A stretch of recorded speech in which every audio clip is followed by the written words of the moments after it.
My name is Cole. I'm 36 years old, and I work as a freelance photographer in Madison, Wisconsin. I've always enjoyed photographing landscapes, especially at sunrise, when the light is softer and there are hardly any people around. At the beginning of July, I decided to spend a weekend alone in a small rental cabin on the shore of a lake in northern Wisconsin. I had seen photos of the place on a vacation rental website and wanted to capture the sunrise reflecting on the water. It wasn't a trip to relax or go fishing. My only plan was to wake up early, spend a few hours taking pictures, and return to the cabin before the heat of mid-morning. The owner lived in another town and told me I would probably not run into anyone there that weekend. The neighboring cabins were also empty, which was actually a plus for me. I arrived late Friday afternoon, organized my equipment, walked out onto the dock to get familiar with the area, and spent the rest of the evening checking my camera settings while listening to the constant sound of crickets and the gentle water lapping against the shore. I set my alarm for 4:30 in the morning. When I woke up, it was still dark, but the sky had already begun to brighten along the horizon. The lake was perfectly calm, with a thin layer of mist floating over the water. I grabbed my backpack with my lenses and tripod and quietly left the cabin so I wouldn't miss the best light. As soon as I reached the dock, I stopped in my tracks. A small aluminum boat was tied to the very end of the dock. I was absolutely certain it hadn't been there the night before. My first thought was that the owner might have arrived sometime during the night, but that didn't make much sense. I walked over to the boat and touched the outboard motor out of curiosity. It was still warm, as if it had been shut off only a few minutes earlier. I looked around, expecting to see someone fishing or walking along the shoreline, but the lake was completely empty. There wasn't another boat, another person, or any movement at all. Just the silence of the early morning and the sound of a few birds beginning to sing. That's when I noticed a trail of wet footprints leading away from the dock toward the woods behind the cabin. I stood there for a few seconds staring at the footprints, unsure what to think.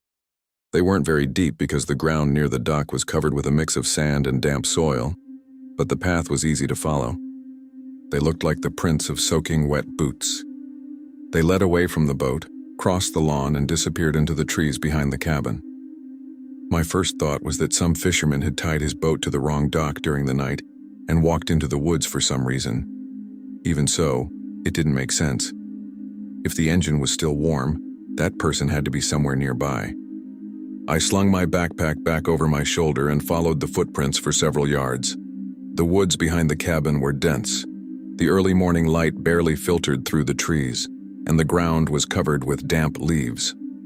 After about 15 yards, the tracks simply disappeared where the ground became drier. I stopped and listened. I didn't hear any snapping branches, footsteps, or voices. Just the light breeze moving through the trees and a few birds. The peaceful feeling I'd had when I woke up was completely gone. I decided not to go any farther into the woods and headed back to the cabin.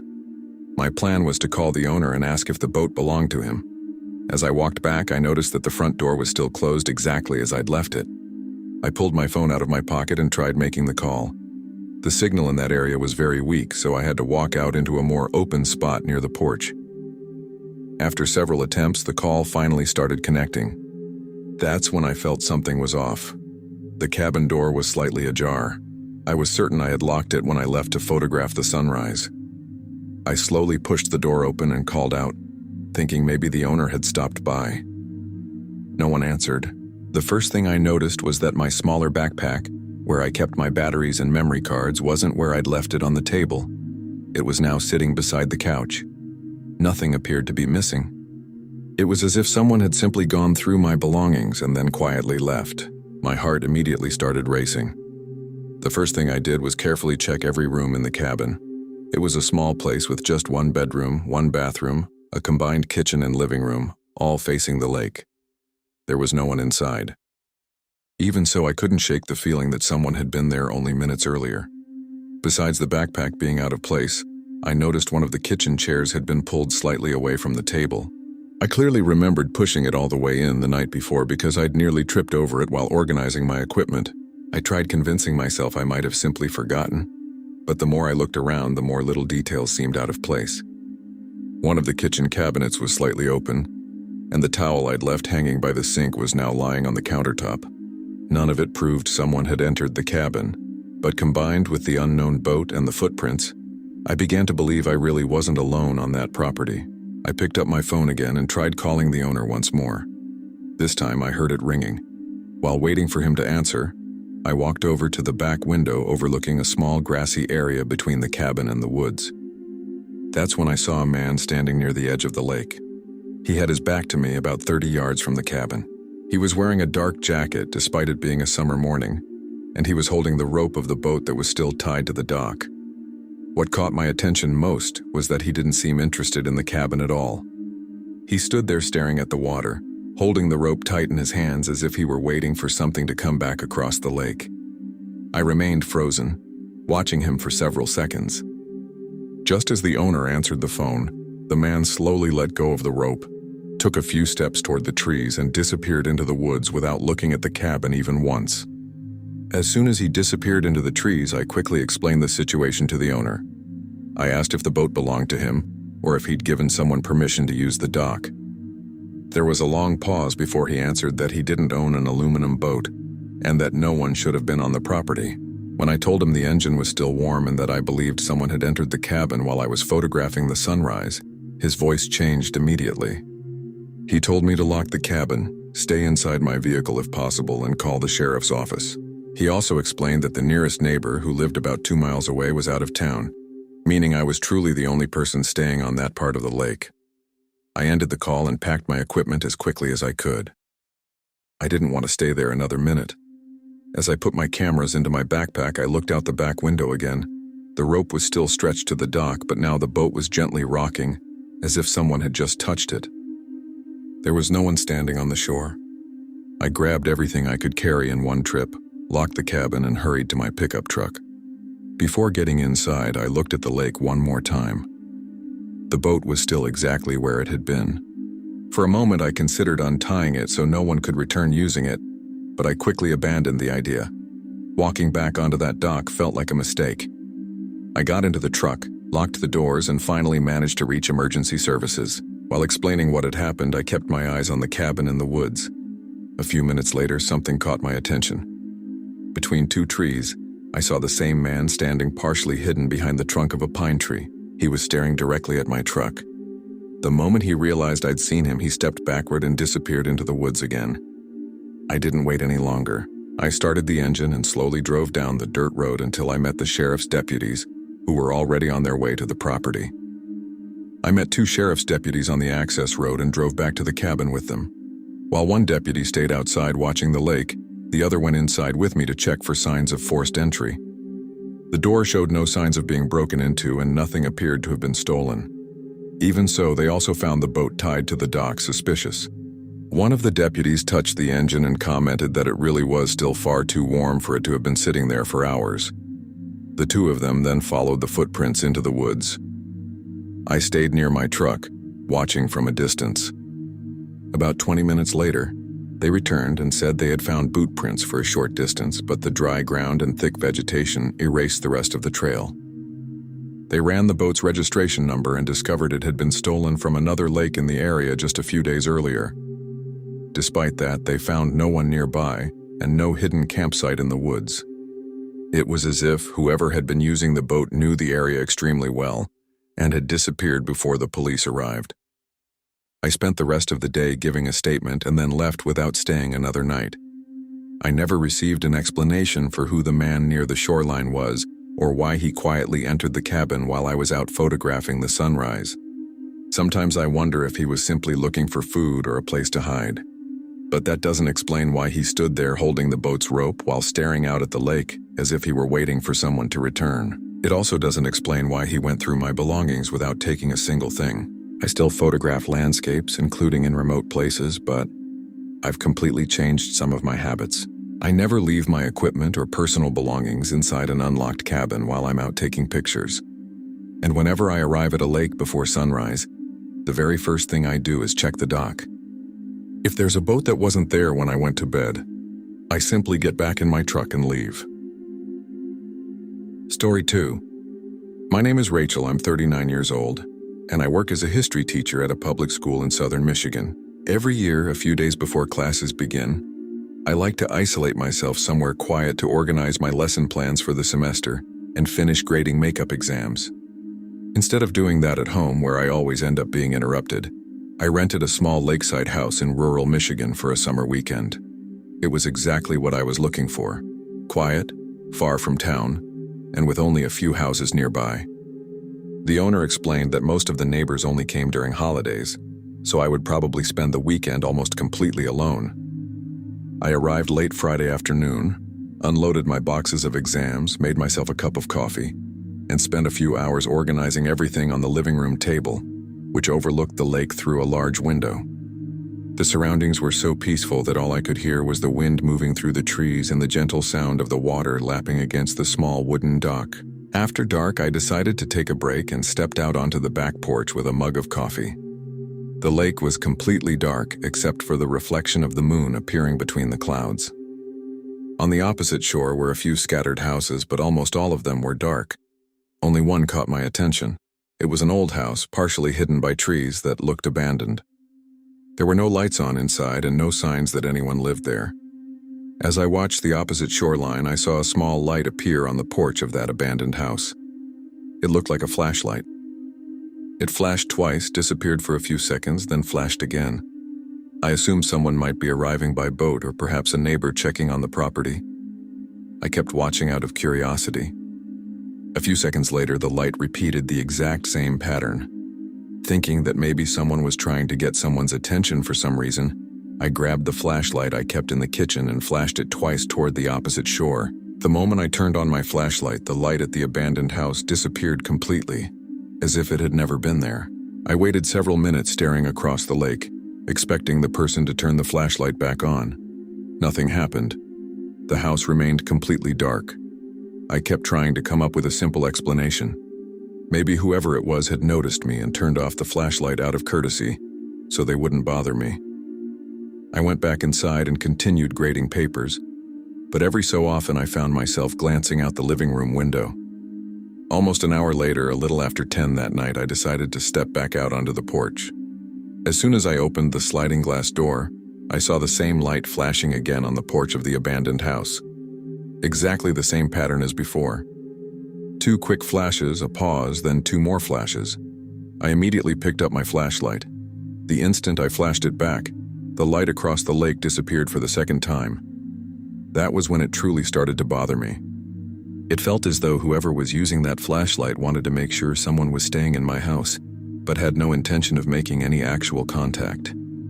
I stood there watching the opposite shoreline for a few more minutes. No other lights appeared, just darkness and the reflection of the water gently rippling. I decided to lock all the doors again before going to bed. The house had a glass door leading to the dock and another smaller door at the back. I checked both, closed the curtains, and went upstairs to the bedroom with my phone. Even though I was tired, it took me a long time to fall asleep because I kept thinking about that flashlight. Sometime after midnight, I woke up without knowing exactly why. I lay still in bed trying to figure out what had disturbed me. That's when I heard a faint creaking sound coming from the direction of the lake. At first, I thought it was just the dock shifting in the wind, but then I heard something else. Footsteps. Slow, spaced-apart footsteps. Someone was walking across the wooden planks of the dock directly in front of the house.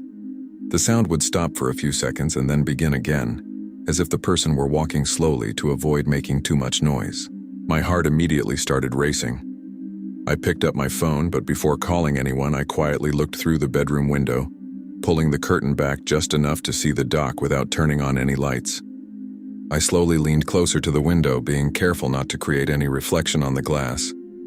The moon was partially hidden behind the clouds, but there was enough light to make out the shoreline. At first, I didn't see anyone on the dock. I kept watching for several seconds until I noticed something unusual near it. A dark kayak was tied to the side of the dock with a thin rope. My stomach dropped. I had spent most of the afternoon looking out over that lake while I worked, and I was absolutely certain there hadn't been any boat there when night fell. I kept scanning the water and the tree line for movement, but everything seemed still. Then I glanced toward the lawn beside the house. Even in the dim light, I could make out several dark marks on the damp ground. I picked up the small flashlight I kept on the bedside table and aimed it downward, using just enough light to see without drawing attention. They were fresh footprints. They began near the dock and led directly to the back door of the house. My entire body tensed. The footprints didn't lead toward the road or into the woods. They ended right at the back door. I stayed perfectly still, listening for any other sound. For several seconds, there was complete silence. Then I heard a faint metallic click, like someone placing a hand on the doorknob. It wasn't someone trying to force the door open. It sounded more like someone checking whether it was unlocked. I immediately called 911, speaking as quietly as possible so I wouldn't reveal where I was. While I explained the situation, I heard the same sound again. The doorknob slowly turned and then returned to its original position.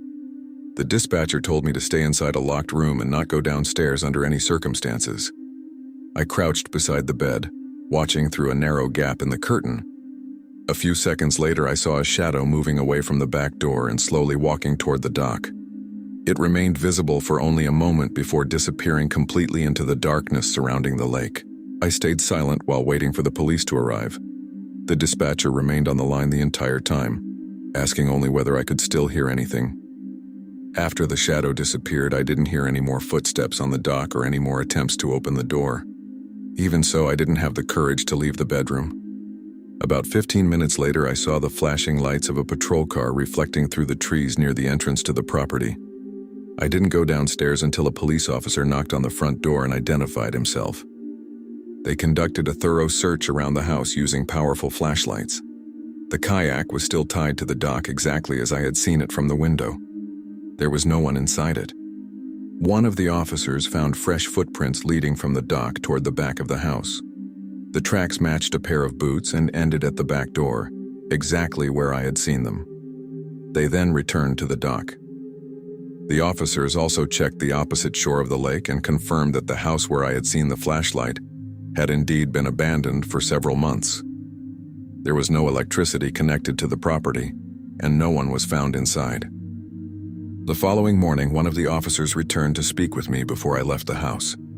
He explained that during the summer, some people would cross the lake by kayak at night to break into vacation cabins, especially when they believed the owners were away or the houses were empty. According to him, the flashlight may have been used simply to confirm whether anyone was staying there before they crossed the water. They never discovered who left the kayak at my dock or who tried to open the door that night. The kayak also had no registration that could identify its owner.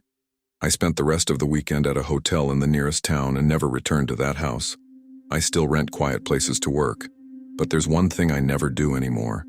If I see an unfamiliar light trying to get my attention from across a lake at night, I simply close the curtains and go back inside. I don't wait around to find out who's holding the flashlight. Story 3. My name is Brandon, I'm 35 years old, and I live in St. Paul, Minnesota. My younger brother, Kyle, has been my fishing partner ever since we were teenagers. Whenever we managed to line up a few days off, we'd look for more remote lakes where there was very little traffic and we could spend the entire day on the boat without seeing almost anyone. At the end of the summer of 2023, we decided to spend a weekend at a remote lake in northern Minnesota. We rented a simple wooden cabin located practically on the shoreline. The owner warned us that the area was known for its very deep water and the large beds of reeds around the edges of the lake. He also mentioned that there was almost no cell service and that after sunset, most fishermen returned to their cabins. We didn't think much of it. It sounded exactly like the peaceful place we were looking for. We arrived shortly after lunch, organized the boat, and spent the entire afternoon fishing. The day was completely normal. We caught a few fish, talked for hours, and slowly moved between different spots on the lake. By late afternoon, when the sun began sinking behind the trees, we decided to head back to the cabin before it got completely dark. The water was almost perfectly calm, and the lake had become strangely quiet. We hadn't seen another boat in over an hour.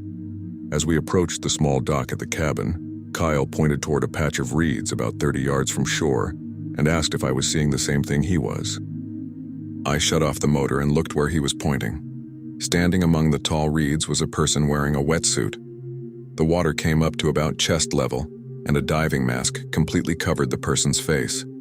They remained absolutely motionless, facing us. I assumed it was a diver preparing equipment or resting before getting out of the water. I waved and shouted, asking if everything was okay. There was no response. The figure remained exactly where it was, staring at our boat without making a single movement. Kyle called out several more times, thinking that maybe the diving mask made it difficult to hear us. The lake was so quiet that I was sure anyone standing that close would have heard us. Even so, the diver didn't answer, wave back, or even turn their head. They simply kept looking in our direction. What began to bother me wasn't the silence, but the way they remained completely still. The water around the reeds rippled with the light breeze, yet the diver's body didn't seem to move with it. I shut off the boat's motor completely so I could hear better in case they said something. Nothing. I considered moving closer to see whether they needed help, but Kyle suggested it might just be someone fishing or doing some kind of dive training who didn't want to be disturbed. I agreed. I started the engine again and we slowly continued toward the cabin's dock. Before tying up the boat, I looked back one more time at the reeds. The diver was still in exactly the same position. They didn't appear to be getting into or out of the water. After putting away the fishing rods and unloading the cooler, we walked up to the cabin porch talking about what we'd seen. As soon as I stepped onto the porch, I stopped immediately. Right beside the front door was a scuba tank leaning against the wall. Next to it were a buoyancy compensator, a pair of fins, and a diving mask, all soaking wet and leaving small puddles of water on the wooden porch. I looked at Kyle, thinking maybe the equipment belonged to the cabin owner. He immediately shook his head and said those items definitely hadn't been there when we'd left to go fishing that morning. The cabin door was still locked exactly as we'd left it. There was no note, backpack, or anything else to indicate who the equipment belonged to. The strangest part was that everything had been carefully placed beside the door, as if someone had deliberately left it there only a few minutes earlier before walking away. Water was still dripping from the gear. We stood there for several seconds staring at the diving equipment without saying a word. My first thought was that maybe the diver had left everything there and gone back into the water, wearing only a lighter wetsuit. But that didn't make sense either. The scuba tank and buoyancy compensator were the essential pieces for diving in that deep lake. Besides, we'd seen the diver only minutes earlier, apparently still fully equipped among the reeds. Kyle pulled out his phone and tried calling the cabin owner, but there was no signal. We decided to leave everything exactly where it was and went inside to unpack our things. We locked the door, closed every window, and started making something to eat. While I was cooking, Kyle stood by the living room window looking out toward the lake. He was the first to notice a strange sound coming from outside. At first, it sounded like someone breathing after intense physical effort. One long inhale followed by a heavy exhale. The sound came from very close to the cabin. Both of us immediately fell silent. The breathing continued for a few more seconds and then stopped. I turned off the kitchen light so I could see outside more clearly without creating reflections in the glass. I slowly walked to the living room window and pulled the curtain back just a few inches. There was no one on the front porch. I decided to check the side of the cabin instead. The outdoor light illuminated only a narrow strip of the deck, but it was enough to reveal several dark marks on the wooden boards. I picked up a flashlight and discreetly shined it onto the porch. They were completely wet footprints. They passed in front of the living room window, continued along the side of the cabin, wrapped around the bedroom, and disappeared toward the back. I called Kyle over without taking my eyes off the window. Together we checked the rest of the windows from inside the cabin and found the same pattern everywhere. The footprints didn't lead away from the property or toward the front door. They simply circled the entire cabin, as if someone had slowly walked around looking inside through every window before disappearing into the darkness surrounding the cabin. Neither of us had the courage to go outside and see who had left those footprints. We locked all the doors again, turned off the lights near the windows, and left only a small lamp on in the hallway. I grabbed a kitchen knife more out of instinct than because I actually believed it would help. Kyle kept walking around the cabin trying to get a cell signal, but had no luck. We spent nearly half an hour in complete silence listening for any sound from outside. At one point, the heavy breathing returned. This time it seemed to come from the bedroom window where we were standing. There were no knocks and no attempts to open the door, just someone breathing slowly outside the glass. I waited a few seconds, and when the sound stopped, I moved close enough to the curtain to peek through a narrow gap. I didn't see anyone. A short while later, headlights appeared through the trees. It was the cabin owner's pickup truck. He had stopped by to check a water pump at another nearby property and decided to make sure we were okay after noticing our boat was already docked. We immediately went outside and told him everything that had happened. The following morning in daylight, the three of us examined the area around the cabin. The diving equipment had completely disappeared. All that remained were a few dry water spots on the wooden porch. The footprints were still visible in some sections of the deck and in the damp soil near the shoreline, leading toward the reeds where we'd seen the diver late the previous afternoon. The owner commented that it wasn't the first time guests had reported seeing an unknown person wearing diving gear in that part of the lake, but no one had ever managed to identify them. The police were notified, but they didn't find anyone during their search. Kyle and I left that same morning. To this day, we still don't know whether the man standing among the reeds was the owner of that diving equipment or whether someone else had been walking around the cabin that night. What I've never been able to forget is the way he stood completely motionless watching us while we were still out on the boat, as if he already knew exactly where we'd end our day. Story 4. My name is Daniel, I'm 44 years old, and I live on the outskirts of Portland. Ever since my son Logan, who is now 15, was little, we had a tradition of taking a camping trip together every summer. It was our tradition. We'd choose a quiet place, put our phones away, and spend a day or two fishing and talking. In the summer of 2022, we decided to visit a lake in rural Maine that some coworkers had recommended. There was a small island in the middle of the lake where camping was allowed, as long as you packed everything out when you left. It sounded perfect because we knew very few people would bother crossing by boat just to spend the night. We arrived at the lake early in the afternoon, launched our small aluminum boat, and crossed to the island carrying our tent, food, and fishing gear. The island was small, surrounded by tall pine trees and a few rocks along the shoreline. You could walk across it in just a few minutes. After setting up the tent, we tied the boat to a tree near the small wooden dock using a thick rope, and spent the rest of the afternoon fishing and preparing dinner. It was close to sunset when we heard the sound of a boat engine slowly approaching.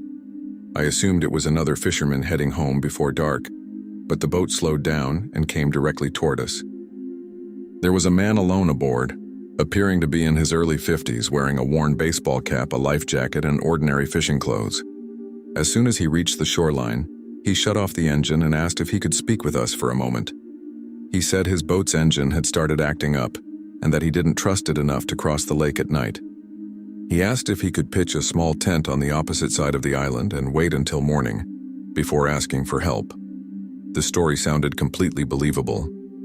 Even so, while we talked, I asked him a few simple questions like which marina he had launched from and which town was closest to that part of the lake.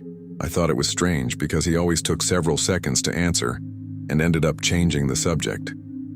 Instead of responding directly, he only said that he had been fishing in the area for many years and knew the lake well. Even so, since he seemed calm and didn't display any aggressive behavior, we agreed to let him stay on the island until the following morning. The man thanked us politely and took his boat to a small rocky stretch on the opposite side of the island. From where we were, we could still see him unloading a backpack, a sleeping bag, and a tackle box. He said he would stay far from our campsite so he wouldn't bother us. I thought that was considerate. Even so, I kept watching while he set up a small tent among a few trees. What caught my attention the most was that he seemed to know the island very well. He didn't wander around looking for a flat spot or spend any time deciding where to camp. He walked straight to one specific location, as if he already knew exactly where to set everything up. When he finished, he turned on a small flashlight for a few minutes and then switched it off. Logan commented that I was being too suspicious and that the man probably just wanted to spend the night safely. I replied that he might be right, but I asked that we keep all our gear organized and make sure the boat was securely tied before going to sleep. I walked back to the dock, checked the knot in the rope twice, and pulled on the boat to make sure it wouldn't come loose during the night. It stayed firmly in place, rocking only slightly with the water. We went to bed around 10 that night. The island became completely silent after we put out the campfire. The only constant sounds were the water lapping against the rocks and the wind moving through the pine trees. I don't know how long I slept. I suddenly woke up with the feeling that I had heard a small impact coming from the direction of the lake. I lay still inside the tent, trying to listen more carefully, Logan was still fast asleep. I waited a few seconds but didn't hear anything else. Even so, something made me grab my flashlight and step outside. The temperature had dropped considerably, and a thin layer of mist hung over the water. I walked to the small dock and immediately felt my stomach tighten. The boat was no longer where I had tied it. The rope was still fastened to the tree, but the other end was dangling freely over the water. I quickly raised my flashlight and saw the boat slowly drifting away from the shore, pushed by the current and the light breeze. Without thinking twice, I started walking along the shoreline, trying to find a place where I could reach it before it drifted even farther away. I grabbed a long branch lying near the shore and tried pulling the boat back, but it was already too far away. The water became deep very quickly around the island, so swimming after it in the dark wasn't an option. I kept following the boat with my flashlight, looking for a spot where it might drift closer to the rocks. Then I remembered the other man. If his boat engine really was broken, maybe he had a longer rope or some equipment that could help. I immediately turned toward the small tent he had set up. As I got closer, I realized there wasn't a single light on. I called out to him twice, first quietly so I wouldn't wake my son, then louder. No response. I shined my flashlight on the tent. It was still standing exactly where it had been a few hours earlier, but the entrance zipper was completely open. I walked over and pointed the light inside. It was empty. The sleeping bag was still lying on the ground, but the backpack, the tackle box, and the man himself were gone. A chill ran through my entire body. Instinctively, I started shining my flashlight through the surrounding trees. The island was small, but the pine trees cast very dense shadows during the night. I kept calling for him while slowly backing away, not wanting to get too far from the shoreline where Logan was still asleep in our tent. At that moment, a distant flash of lightning illuminated the sky for a fraction of a second, reflecting through the trees. It was enough for me to see a silhouette standing among them, maybe 15 yards away. It was the same man. He stood perfectly still, looking directly at me. He wasn't making any effort to hide. He simply remained motionless in the darkness. The light disappeared, and everything went black again. I immediately pointed my flashlight at the same spot, but all I could illuminate were tree trunks and branches. Before I had time to think about what to do next, I heard the snap of a dry branch breaking much closer to the tent where my son was sleeping. At that moment, I stopped worrying about the boat and ran back toward our campsite. I ran as fast as I could and reached the tent, calling out to Logan before I even got there. He woke up startled, not understanding what was happening. I told him to get out immediately and come stand beside me. While he hurriedly pulled on his boots, I kept sweeping the trees with my flashlight. I didn't see the man again, but I also couldn't see much beyond the first line of pine trees. I quickly explained that our boat was drifting away and that the fisherman was no longer in his tent. I grabbed the car keys, which were in my backpack out of habit, along with an emergency whistle that I always carried on camping trips. I began blowing it repeatedly, hoping the sound would attract someone's attention from the shoreline. At the same time, I shouted that the police had already been called, even though there wasn't a hint of cell service on that island. I don't know whether he heard me or believed me, but I never heard any more footsteps or saw any movement among the trees. We stood back to back, shining our flashlights in different directions and waiting for sunrise, too afraid to move away from the tent. When daylight finally began to break, we spotted our boat caught among some reeds about 50 yards from the island. The rope had been untied, not broken. The knot had been completely undone, exactly as someone would have done on purpose. The supposed fisherman's tent was still there, but he had disappeared, taking all of his belongings except for a few cheap tent stakes and a torn piece of tarp. His boat was gone as well. After we finally reached our boat and returned to the marina, we reported everything to the sheriff's office. One of the deputies commented that from time to time they received reports of people approaching isolated fishermen or campers with fake mechanical problems in order to gain their trust and find out who was alone. I never found out whether that man intended to rob us, steal our boat, or do something even worse. What I've never been able to forget is the moment I realized he was no longer in his tent, and then saw him standing among the trees, watching as our only way off the island slowly drifted away across the water. Ever since then, no matter how convincing someone's story may sound, I've never again agreed to share an isolated campsite with a stranger. Story 5. My name is Allison, I'm 22 years old, and I study psychology at a university in northern Ohio. This happened during a long holiday weekend when my aunt and uncle asked me to look after their lake house in Michigan while they traveled to visit friends. The house was in a very quiet area, surrounded by other vacation properties that were almost always empty outside the summer season. I had spent many weekends there with my family, so I knew the place well and wasn't worried about staying there alone for a few days. To me, it even seemed like a good opportunity to relax, study a little, and get away from the cramped apartment I shared with 2 roommates. My aunt and uncle stocked the refrigerator, gave me the alarm code, and told me that the outdoor security cameras could be accessed from my phone if I ever needed to check on anything. I arrived late Friday afternoon, settled my things into the guest bedroom, and spent the evening watching television while a light rain began falling outside. During the night, the rain became much heavier. I woke up several times to the sound of water hitting the windows and the wind pushing branches against the side of the house, but nothing seemed out of the ordinary.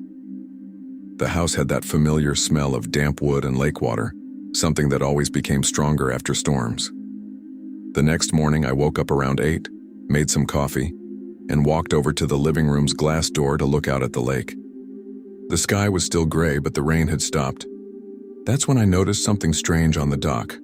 There were dark marks across the wet boards that looked like muddy footprints. At first, I thought they were just leaves or dirt washed in by the storm, but when I stepped outside for a closer look, I realized they really were footprints. They began at the very end of the dock, as if someone had come out of the water or arrived by boat during the night. The prints crossed the entire wooden walkway, continued over the soaked lawn, and led straight to the side door of the laundry room. I stood there staring at those footprints for a few seconds, trying to think of a simple explanation. My first thought was that maybe a neighbor had mistaken the houses after the storm, but one look around made it obvious that almost every property was still closed up.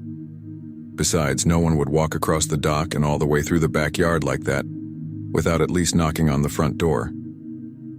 I slowly followed the footprints. They were clear boot prints, still damp, which meant the mud hadn't completely dried yet. They led in a straight line to the laundry room, ending directly in front of the door. The doorknob looked normal, and the door was still locked. I opened it carefully and stepped inside. There were no signs of forced entry. I also didn't find any mud tracked across the floor, which I would have expected if someone had walked in wearing those boots. I checked the rest of the house. The television was where it belonged, the laptops were still on the table, and even a wallet I had left in the kitchen was untouched. Nothing appeared to have been stolen. That only confused me even more because someone had clearly walked to that door during the night. As I finished checking the house, I remembered the outdoor security cameras. My aunt and uncle usually left them recording continuously, and I could access everything through the app on my phone. I sat down in the living room and started reviewing the overnight footage. At first, all I saw was heavy rain, wind, and branches swaying. Around 2 in the morning, a small light reflected off the water. A few seconds later, a man appeared walking along the dock. He was wearing a dark hooded jacket and tall boots. What frightened me the most was that he did absolutely nothing when he reached the end of the dock. He didn't try to enter the house or look around. He simply stood there staring toward the porch. I kept watching, expecting him to leave, but the minutes passed and he remained in exactly the same position. The app showed the time moving forward normally. 10 minutes, 20, 40, almost an entire hour. He barely moved. Only then did he slowly begin walking across the lawn, following the exact same path as the footprints I had found that morning. I kept watching the recording without being able to take my eyes off the screen. My heart was already racing before he even stepped off the dock. The man walked slowly, showing no sign of urgency, as if he knew exactly where he was going. At no point did he look toward the cameras. He also made no attempt to hide his face, although the hood and the darkness made it impossible to identify any details. The front camera lost sight of him as he moved along the side of the house, so I immediately opened the footage from the camera facing the laundry room. A few seconds later, he appeared again. He walked up to the door, stood there for a moment, and then turned the doorknob. My first thought was that it would be locked and he would simply give up. Instead, the door slowly opened. At that moment, I remembered that my aunt and uncle usually left that entrance unlocked, whenever someone was staying at the house because it provided direct access to the laundry area where the washing machine and cleaning supplies were kept. I'd simply forgotten to check that door before going to bed. I watched the man walk inside the house and close the door behind him. The recording continued, showing only the empty laundry room while I waited for him to reappear a few seconds later. He never did. I kept fast-forwarding the video, but about 2 minutes later the image froze. A message appeared saying that the recording had been interrupted due to a power outage. I immediately remembered waking up briefly during the night when the house had gone completely dark before the electricity came back on. The camera never captured the moment he left the house. The final frame showed only the closed door. I stared at that screen for several long seconds, trying to accept what I was seeing. The recording ended with that man still inside the property. A chill ran through my entire body. Even though I had already checked every room that morning, I began wondering whether he had actually left before I woke up. I grabbed my phone immediately to call my aunt and uncle, and then the sheriff's office, because for the first time since arriving at that house, I was certain that someone had entered it during the night while I was asleep. The deputies arrived about 30 minutes later and watched the footage with me from the beginning. They were also surprised by how long the man had stood motionless at the end of the dock before finally walking toward the house. They then searched every room, the attic, the basement, and the entire property. They didn't find anyone. In the laundry room, however, one of the deputies found small dried mud marks near the floor drain, as if someone had stood there for a few moments before moving deeper into the house. They also found a back window that had been left only partially closed. There were no signs of forced entry, but it could easily be opened from the inside. Their main conclusion was that the man had probably entered through the laundry room, remained inside the house during the power outage, and left through the window before sunrise while the cameras were still offline. Since nothing had been stolen, there were very few clues as to why he had entered the property. My aunt and uncle came back earlier than planned, and I left that same day. A few days later, the deputy handling the case contacted me only to say that no one had been identified. They checked registered boats in the area and spoke with several permanent residents around the lake, but no one recognized the man from the footage. To this day, I still think about the detail that disturbed me more than anything else in that recording. It wasn't the fact that he entered the house. It was how long he remained completely motionless at the end of the dock before deciding to walk toward the door.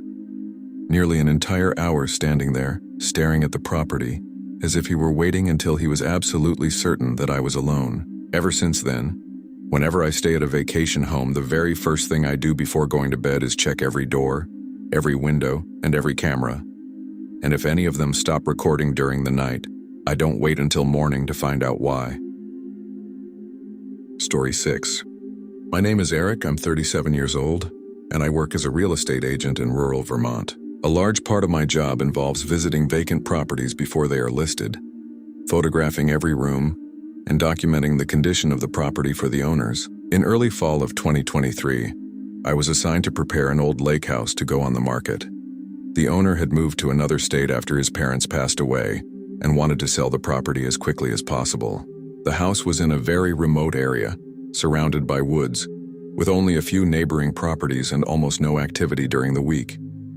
Since I wanted to take advantage of the late afternoon light for the exterior photos, I left the office after lunch and drove for nearly 2 hours before arriving. When I reached the house, it was exactly as the owner had described. Old, well-maintained, and completely empty. I spent more than an hour photographing the interior and making notes of minor repairs that would need to be completed before prospective buyers began visiting. Up to that point, everything had gone exactly like any other assignment.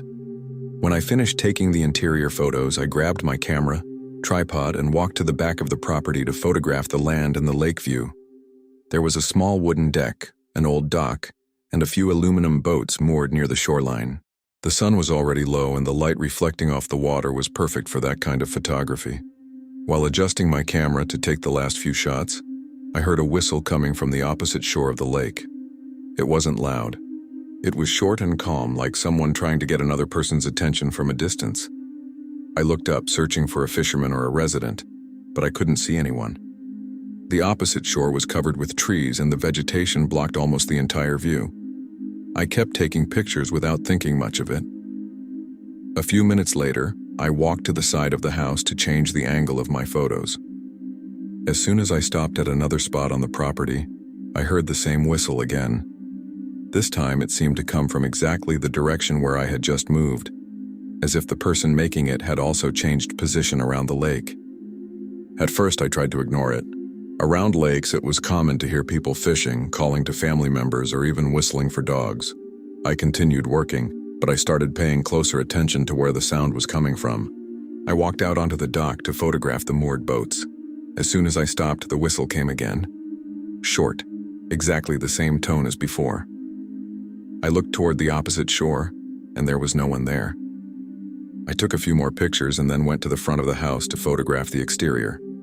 Several minutes passed without any sound. When I returned to the backyard to put away my tripod, I heard the whistle once more. The problem was that it no longer seemed to be coming from across the lake.